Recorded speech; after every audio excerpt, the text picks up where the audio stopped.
વિદ્યાર્થી મિત્રો, ધોરણ 10ની અંદર આપ સૌનું હાર્દિક સ્વાગત છે। આજે આપણે ધોરણ 10ની અંદર સામાજિક વિજ્ઞાનની અંદર પાઠ નંબર 4, જેમાં ભારતનો સાહિત્યિક વારસો।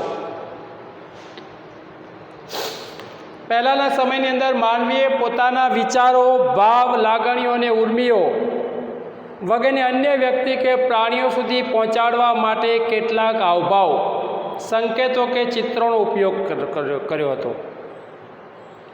તેમાંથી બોલીઓ અને લિપિની શોધ થઈ। એટલે લિપિએ ભાષાના ઘડતરની અંદર મહત્ત્વની ભૂમિકા ભજવી। તો લિપિએ ભાષાના ઘડતરની અંદર મહત્ત્વની ભૂમિકા જો ભજવી હોય તો એ લિપિએ ભજવી છે। તો લિપિ કે જેને ભાષાના ઘડતરની અંદર મહત્ત્વનો ફાળો આપ્યો છે। લિપિ કે જેની અંદર આપણે જોઈએ કે લિપિની શોધ થયા બાદ સાહિત્યનું સર્જન થવા લાગ્યું। સાહિત્યનું જે સર્જન થવા લાગ્યું તો સાહિત્યના પ્રકારો બે છે। એક વૈદિક સાહિત્ય અને બીજું પ્રશિષ્ટ સાહિત્ય।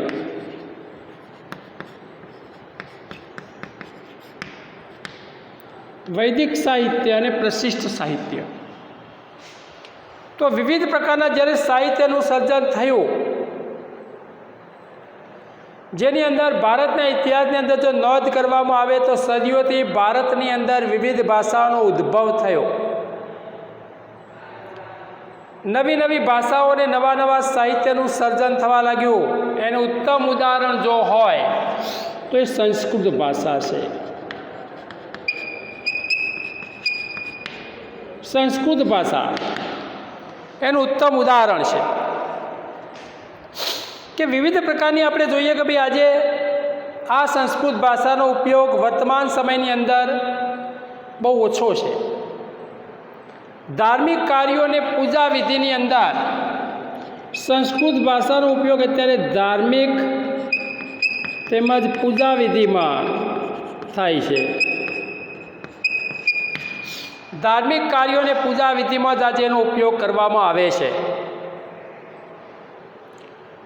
સામાન્ય માનવીએ પોતાના અભિવ્યક્ત કરવાની કે ઝીલવાની ઉત્તમ તક પૂરી પાડે છે ભારતની જે લિપિ છે। તો ભારતની લિપિ હડપ્પા કાળની છે।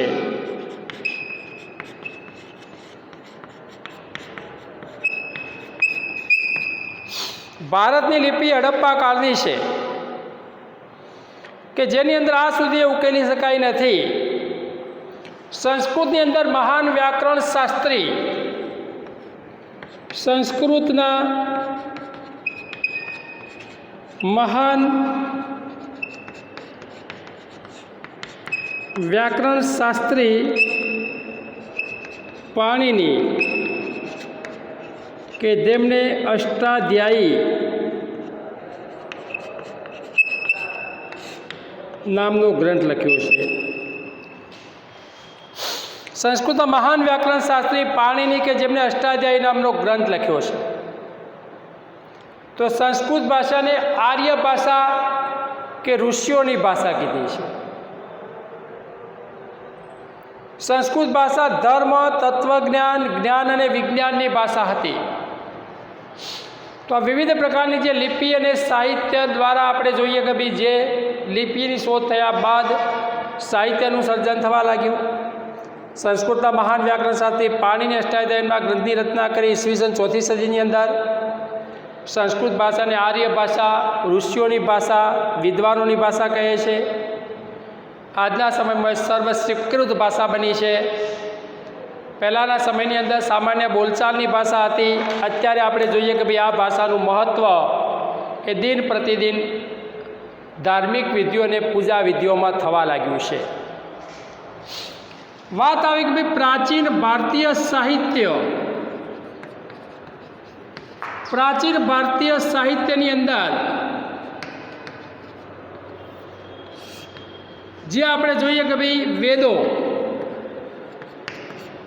વેદનો અર્થ થાય છે જ્ઞાન,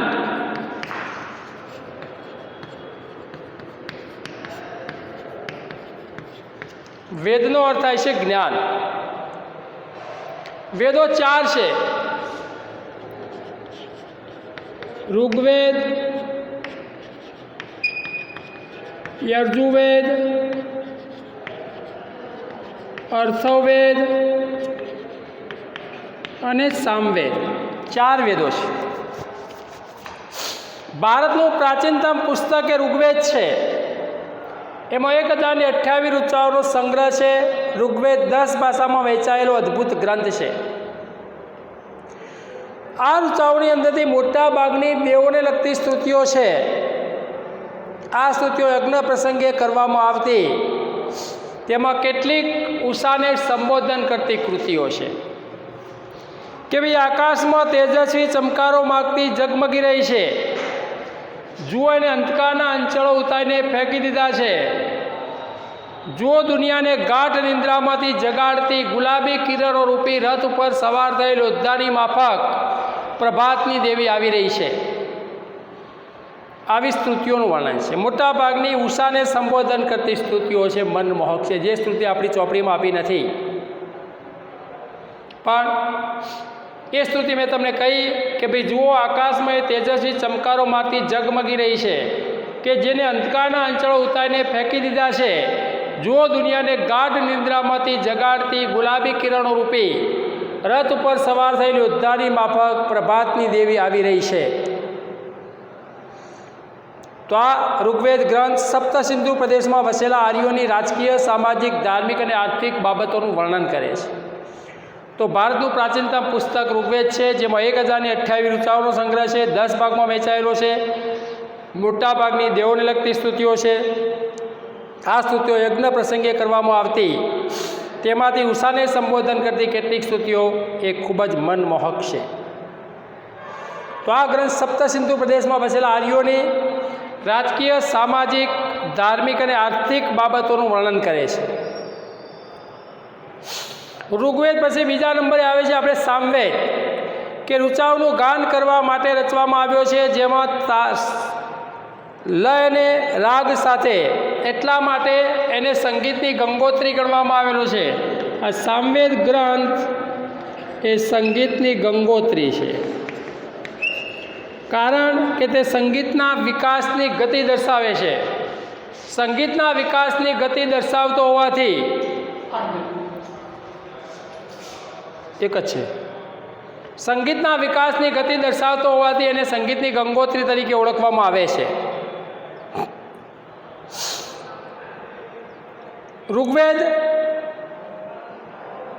પછી આપણે તો ભાઈ સામવેદ. હવે યજુર્વેદ, કે જેમાં ગદ્ય અને પદ્ય સ્વરૂપમાં રચાયેલ છે, જેમાં મંત્રો, ક્રિયાઓ અને વિધિઓનું વર્ણન છે.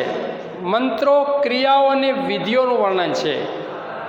તો જેની અંદર આપણે જોઈએ કે ભાઈ મંત્રો, વિધિ,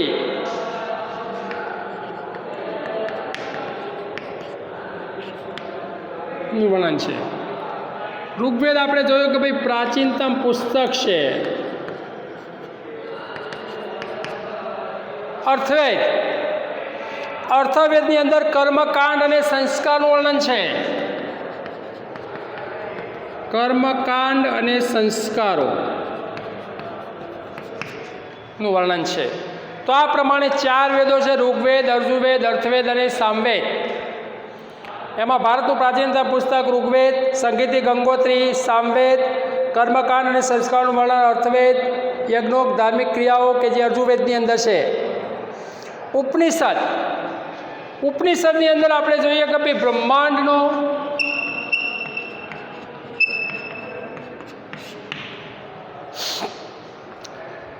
બ્રહ્માંડનો આરંભ, જીવન, મૃત્યુ, ભૌતિક અને આધ્યાત્મિક જગત, જ્ઞાન, પ્રકૃતિ અને બીજા અનેક દાર્શનિક સાહિત્યનું વિવેચન કરવામાં આવેલું છે. બૃહદારણ્યક અને છાંદોગ્ય શરૂઆતના ઉપનિષદો છે, જે સંવાદના સ્વરૂપની અંદર છે. મુક્તિકો ઉપનિષદની સંખ્યા 108 દર્શાવે છે। તો બૃહદારણ્યક અને છાંદોગ્ય સુંદર વાક્યો છે। ત્યારબાદ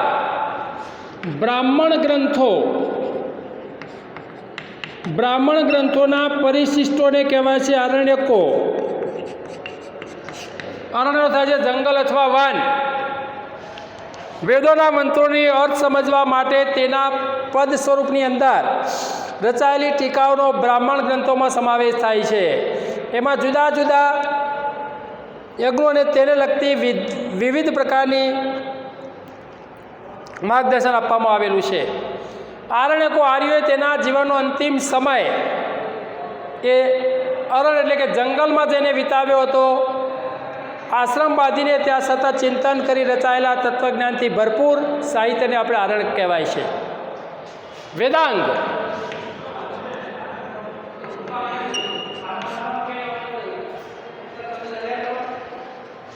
વેદાંગની અંદર કર્મકાંડ, જ્યોતિષ, વ્યાકરણ એ ખગોળશાસ્ત્ર છે। કર્મકાંડ, જ્યોતિષ, વ્યાકરણ એ ખગોળશાસ્ત્ર છે। ભારતના મુખ્ય બે મહાકાવ્યો જે રામાયણ અને મહાભારત, કયું છે યાર આ? મહાભારત અને રામાયણ।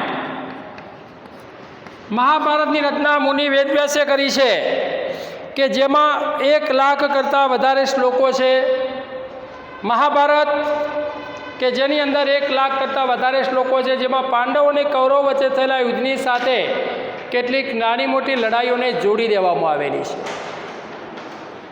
મહાભારતનો એક ભાગ ગણાતું શ્રીમદ ભગવદ્ ગીતા કે મહાભારતનો એક ભાગ છે જેમાં મોક્ષ પ્રાપ્તિના 3 માર્ગ જ્ઞાન, કર્મ અને ભક્તિનું નિરૂપણ કરવામાં આવેલું છે। મોક્ષ પ્રાપ્તિના 3 માર્ગ જ્ઞાન, કર્મ અને ભક્તિનું નિરૂપણ છે। રામાયણ એ મહાભારત કરતાં ઘણું નાનું છે, જેમાં 24,000 જેટલા શ્લોક છે। આ રામાયણની રચના એ વાલ્મીકીએ કરી હતી। વાલીઓ લૂંટારો હતો, જંગલમાં લોકોને લૂંટવાનું કામ કરતો। એ વાલિયા લૂંટામાંથી વાલ્મીકી સંત બન્યા અને રામાયણની રચના કરી। રામાયણની અંદર અયોધ્યાના રાજવી રામચંદ્ર ભગવાનની કથાનું નિરૂપણ છે।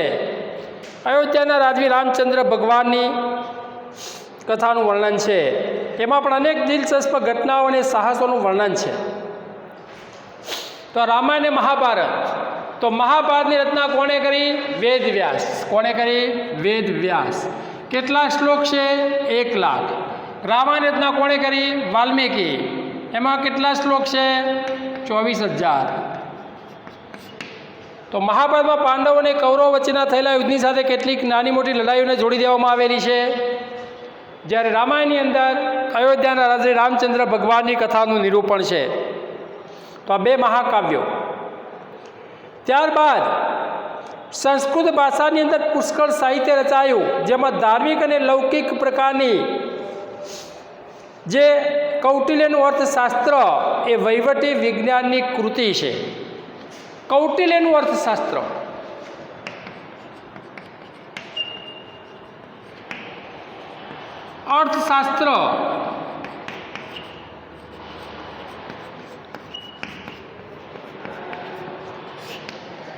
અર્થ એટલે નાણું અને શાસ્ત્ર એટલે પદ્ધતિસરનું જ્ઞાન। નાણાંનું પદ્ધતિસરનું જ્ઞાન એટલે અર્થશાસ્ત્ર। તો કૌટિલ્યના અર્થશાસ્ત્રની અંદર પણ એના સ્મૃતિ ગ્રંથોમાં ધર્મ દ્વારા અનુમોદિત કર્તવ્યો, રિવાજો અને નિયમો આપવામાં આવેલા છે। બૌદ્ધ સાહિત્ય, જે સાહિત્યનું સર્જન થવા લાગ્યું એમાં બૌદ્ધ સાહિત્ય પાલી ભાષામાં લખાયું। પાલી ભાષા, એના પવિત્ર પુસ્તકનું નામ છે ત્રિપિટક ગ્રંથ। એના 3 ભાગ છે: સૂક્ત પિટક, વિનય પિટક, અભિધમ પિટક। સૂત્ર પિટક, વિનય પિટક અને અભિધમ પિટકનો સમાવેશ થાય છે। તો બૌદ્ધ સાહિત્યમાં પણ અનેક ગ્રંથો લખાયા, જેની અંદર પણ આપણે જોઈએ કે ભાઈ આજે ગુપ્ત યુગને સંસ્કૃત ભાષા અને નાટ્ય કલાનો સુવર્ણ યુગ કહેવામાં આવેલો છે. ગુપ્ત યુગને એ સમયની સુવર્ણ યુગ ગણેલો છે. કારણ કે એ સમયગાળાની અંદર પણ અનેક પ્રકારના આપણે જોઈએ ભાઈ નાટકો લખાયા, જે મહાકવિ કાલિદાસ, ભવભૂતિ, ભારવી, ભર્તુહરી, બાણભટ્ટ અને માઘ, એમાં કાલિદાસ વિશ્વવિખ્યાત પ્રસિદ્ધ કવિ છે. કાલિદાસ કેટલો મૂર્ખ માણસ હતો કે જે ઝાડની ડાળી ઉપર બેઠો હતો એ ડાળી કાપતો હતો. આટલો મૂર્ખ તો કદાચ આપણામાં કોઈ નહીં હોય. આટલો મૂર્ખ માણસ હતો, છતાં પણ તમે જુઓ કે મોટો વિદ્વાન બની ગયો. એને નાટકો લખ્યા સંસ્કૃતની અંદર. માલવિકાગ્નિ મિત્રમ, વિક્રમો વર્ષીયમ, અભિજ્ઞા શાકુંતલમ, કુમાર સંભવ, રઘુવંશ, મેઘદૂત અને ઋતુ સંહાર. એમાંની શ્રેષ્ઠતમ નાટ્યકૃતિ હોય મહાકવિ કાલિદાસની તો અભિજ્ઞા શાકુંતલમ છે. તો મહાકવિ કાલિદાસ કે જેની શ્રેષ્ઠતમ નાટ્યકૃતિ હોય તો એ છે અભિજ્ઞા શાકુંતલમ. કે જર્મન કવિ ગેટ આ અભિજ્ઞા શાકુંતલમ નાટક વાંચીને એટલો ખુશ થઈ ગયો કે ગ્રંથ માથા ઉપર મૂકીને નાચી ઉઠ્યો હતો. અને આપણે સમજ્યા છો આપણી મોઢા ઉપર મૂકીને ઊંઘી જઈએ છીએ. તો આ મહાકવિ કાલિદાસ એના નાટકો માલવિકાગ્નિ મિત્રમ, વિક્રમો વર્ષીયમ, અભિજ્ઞા શાકુંતલમ, કુમાર સંભવ, રઘુવંશ, મેઘદૂત, ઋતુ સંહાર. ત્યાર પછી બાણભટ્ટ લિખિત હર્ષચરિત, સમ્રાટ હર્ષવર્ધનનું જીવન ચરિત્ર, 12 કાદંબરી, ભારવીનું કિરાતાર્જુનીયમ, ભવભૂતિનું ઉત્તરામચરિત, ભારવીનું કિરાતાર્જુનીયમ, વિશાખા દત્તનું મુદ્ર રાક્ષસ, શુદ્રકનું મુચ્છકટિકમ અને દંડીનું 10 કુમાર ચરિત. તો આ બધા આપણે જોઈએ કે ભાઈ ભારવી, મહાકવિ કાલિદાસ, મહાકવિ બાણ, વિશાખા દત્ત, શુદ્રક, દંડી, આ બધા સંસ્કૃતમાં લૌકિક સાહિત્યની અંદર મહત્ત્વની ભૂમિકા ભજવી હતી. કે જેણે પોતાના અલગ અલગ પ્રકારના નાટકોની રચના કરી અને સંસ્કૃત ભાષાની અંદર પોતાની મહત્ત્વની ભૂમિકા એમણે પ્રદાન કરી હતી. પોતાની મહત્ત્વની ભૂમિકા પ્રદાન કરનાર આપણું સંસ્કૃતનું લૌકિક સાહિત્ય. ગુજરાતી ભાષાની અંદર તો આપણે ભણી રહ્યા છીએ અત્યારે ગદ્ય પદ્ય વિભાગ. તો ગુજરાતી ગદ્ય પદ્યની અંદર પણ મહત્ત્વની ભૂમિકા ભજવનાર નરસિંહ મહેતા, મીરાબાઈ, દયારામ,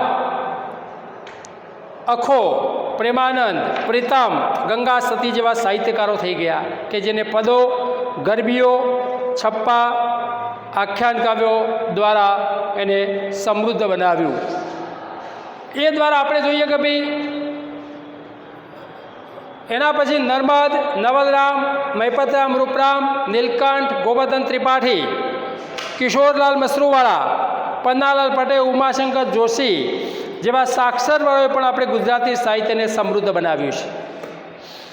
છેલ્લો ટોપિક લઈ લઈએ છીએ આપણે તમિલ સાહિત્ય. દ્રવિડ કુળની 4 ભાષાઓ છે: તમિલ, તેલુગુ, કન્નડ અને મલયાલમ. 4 દ્રવિડ કુળની ભાષાઓ છે, જેમાં સૌથી પ્રાચીન ભાષા તમિલ ભાષા છે.